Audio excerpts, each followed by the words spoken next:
Halo, selamat pagi. Kembali lagi bersama Ibu Ernata Kristina Panjaitan atau disingkat dengan EKP. Nah, pada hari ini kita kembali belajar PPKN dengan materi yang berbeda tentunya ya. Jadi hari ini kita membahas tentang penanganan pelanggaran hak dan pengingkaran kewajiban warga negara. Nah, sebelum kita masuk ke materi, ada baiknya kita berdoa. Marilah kita berdoa menurut agama dan kepercayaan kita masing-masing. Berdoa dimulai.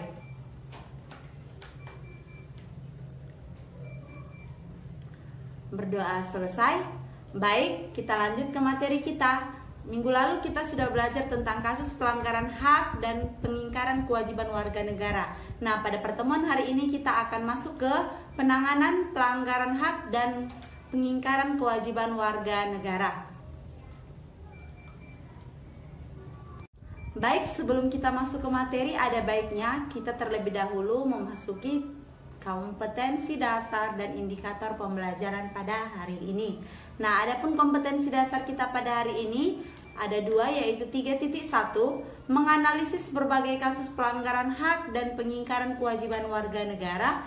Itu berbicara tentang pengetahuan. Yang 4.1 yaitu menyaji pembahasan kasus pelanggaran hak dan pengingkaran kewajiban warga negara. Nah, ini berbicara tentang keterampilan kalian dalam menyaji pembahasan tentang materi kita hari ini. Adapun indikator pembelajaran kita hari ini yaitu ada dua juga, yaitu yang pertama menganalisis penanganan pelanggaran hak dan pengingkaran kewajiban warga negara. Jadi hari ini kalian akan menganalisis penanganan pelanggaran hak dan pengingkaran kewajiban warga negara. Dan yang kedua yaitu kalian menyusun hasil pembahasan mengenai penanganan pelanggaran hak dan pengingkaran kewajiban warga negara. Nah, inilah indikator pembelajaran dan kompetensi dasar kita pada hari ini. Baik, kita masuk ke tujuan pembelajaran kita hari ini. Tujuan pembelajaran kita ada dua. Yang pertama, kalian anak-anak ibu diharapkan dapat mendeskripsikan upaya pemerintah dalam penanganan kasus pelanggaran hak dan pengingkaran kewajiban warga negara.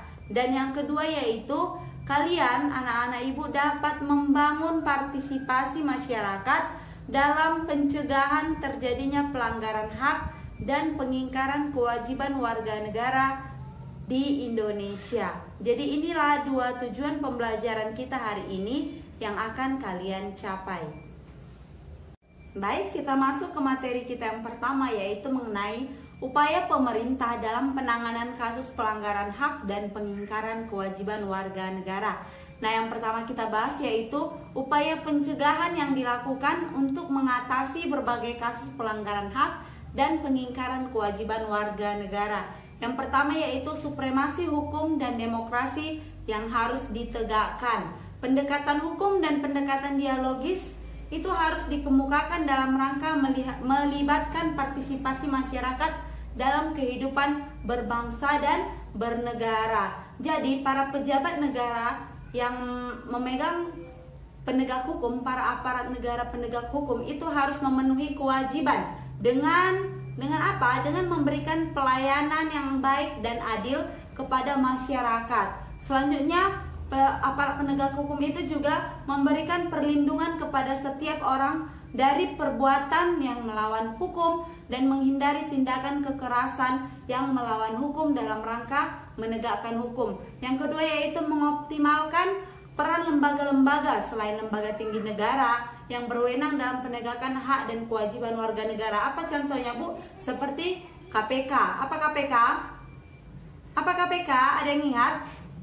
Komisi Pemberantas Korupsi. Selanjutnya Komnas HAM. Apalagi? Apa itu Komnas HAM? Komisi Nasional Hak Asasi Manusia. Begitu juga dengan Komnas Perempuan atau KPAI, Komisi Perlindungan Anak Indonesia. Nah, yang ketiga yaitu meningkatkan kualitas pelayanan publik. Itu untuk apa? Untuk mencegah terjadinya berbagai bentuk pelanggaran hak dan pengingkaran kewajiban warga negara oleh pemerintah. Jadi ketika pelayanan publik itu kualitasnya sudah bagus, maka tidak akan terjadi pelanggaran hak dan pengingkaran kewajiban pemerintah. Yang keempat, meningkatkan pengawasan dari masyarakat dan lembaga-lembaga politik terhadap setiap upaya penegakan hak dan kewajiban warga negara. Selanjutnya yaitu meningkatkan penyebarluasan prinsip-prinsip kesadaran bernegara kepada masyarakat, baik melalui lembaga formal seperti sekolah atau perguruan tinggi maupun non formal, seperti kegiatan-kegiatan keagamaan atau kemanusiaan. Yang selanjutnya yaitu meningkatkan profesionalisme lembaga keamanan dan pertahanan negara. Yang terakhir yaitu meningkatkan kerjasama yang harmonis antar kelompok atau golongan dalam masyarakat agar mampu saling memahami dan menghormati keyakinan dan pendapat kita masing-masing. Paham ya sampai sini? Baik, kita masuk ke tindakan penanganan yang dilakukan oleh lembaga negara. Nah, selain melakukan upaya pencegahan, pemerintah juga menangani berbagai kasus yang sudah terjadi. Nah, tindakan penanganan itu dilakukan oleh lembaga-lembaga negara yang mempunyai fungsi utama untuk menegakkan hukum, seperti kepolisian, TNI, KPK, dan Badan Peradilan. Nah, di sini kita akan bahas satu persatu, yaitu yang pertama yaitu kepolisian itu melakukan penanganan terhadap kasus yang berkaitan dengan pelanggaran terhadap hak warga negara untuk mendapat rasa aman, seperti penangkapan pelaku tindak pidana umum. Itu yaitu tindak pidana umum yang dimaksud yaitu pembunuhan, pemerkosaan, perampokan, penganiayaan, dan juga tindakan pidana terorisme. Nah, di sini kepolisian juga menangani kasus yang berkaitan dengan pelanggaran berlalu lintas. Dan yang kedua yaitu Tentara Negara Indonesia itu atau TNI melakukan penanganan terhadap kasus yang berkaitan dengan gerakan separatisme. Apa itu gerakan separatisme? Itu adalah gerakan di mana daerah itu ingin memisahkan diri atau memerdekakan diri dari negara kesatuan. Selanjutnya yaitu TNI juga melakukan penanganan ancaman keamanan dari luar negeri maksudnya ya, dan sebagainya. Yang ketiga yaitu KPK atau Komisi Pemberantas Korupsi itu melakukan penanganan terhadap kasus korupsi dan penyalahgunaan keuangan negara.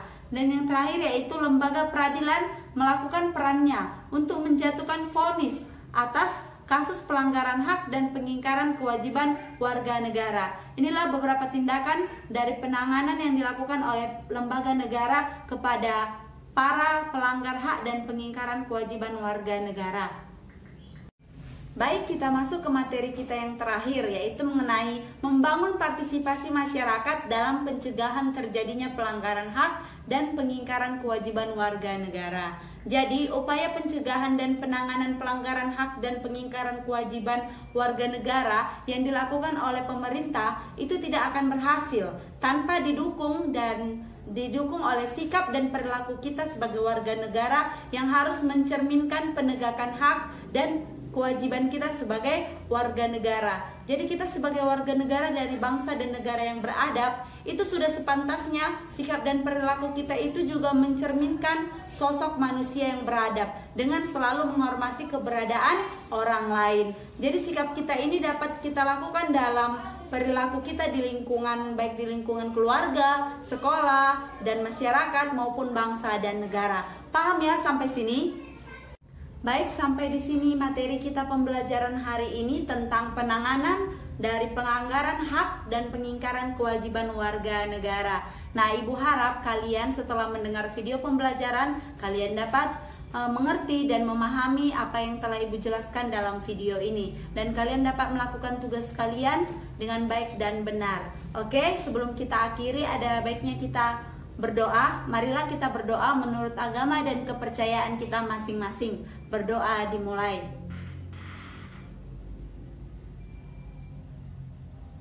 Berdoa selesai. Baik, sampai di sini pembelajaran kita. Kita bertemu lagi pada minggu depan. Selamat pagi dan sampai jumpa.